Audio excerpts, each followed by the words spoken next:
আপনি সম্পূর্ণভাবে আটকাতে পারবেন না, বিদেশেও হয়, কিন্তু শাস্তি হবে। সেই শাস্তিটা যেটা আগে হতো না, এখন শুরু হয়েছে, শাস্তি হবে, এমন শাস্তি হবে। এই রকম কুকর্ম বিদেশেও হয় বললেন নারী ও শিশু কল্যাণ মন্ত্রী অগ্নিমিত্রা পাল।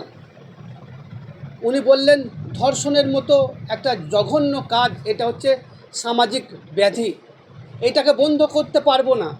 আগে যেমন শাস্তি হতো না, এখন শাস্তি শুরু হয়েছে, আমরা শাস্তি দেব। এই রকম তো বিদেশেও হয়। মন্ত্রীর এহেন বক্তব্য কখনো শোভা পায় না। মন্ত্রীর বক্তব্য অনুযায়ী ধর্ষণ বন্ধ হবে না, ধর্ষণ হয়ে যাবে, এটা সামাজিক ব্যাধি, বিদেশেও হয়, কিন্তু আমরা শাস্তি দেব। মহোদয়া উনি এটা বন্ধের পক্ষে জোরালো সওয়াল করলে না, উনি শাস্তি দেওয়ার পক্ষে, মানে এটা হয়ে যাবে, ওনারা শুধু শাস্তি দেবে। এই ব্যাধি কিভাবে বন্ধ হবে সেই নিয়ে কোনো কথা বললেন না।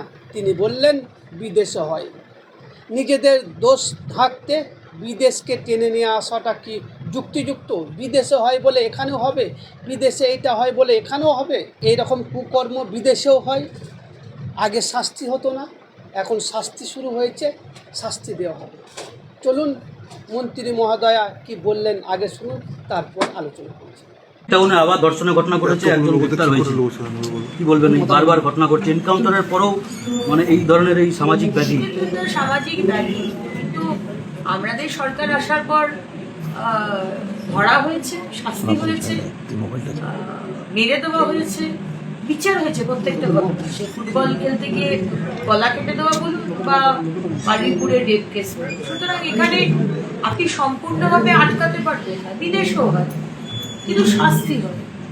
সেই শাস্তিটা যেটা আগে হতো না, এখন শুরু হয়েছে, শাস্তি হবে, এমন শাস্তি হবে যে এখন তো সবে সবে শুরু হয়েছে, এখন সবার কাছে খবরটা বোধহয় নেই।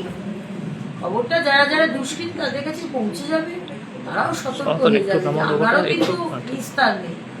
যদি কোনো মহিলার দিকে কুনজরে তাকান আর তার সাথে অন্যরকম ঘটনা করেন, সরকার আছে, সরকার তার শাস্তি। দর্শক শুনলেন মন্ত্রী মহোদয়ার কথা, মন্ত্রী মহোদয়ের এহেন মন্তব্য আপনারা কেমনভাবে দেখছেন? আপনাদের মতামত অবশ্যই কমেন্টে জানাবেন। ফেসবুকে দেখলে ফলো করুন, ইউটিউবে দেখলে সাবস্ক্রাইব করে পাশে থাকুন।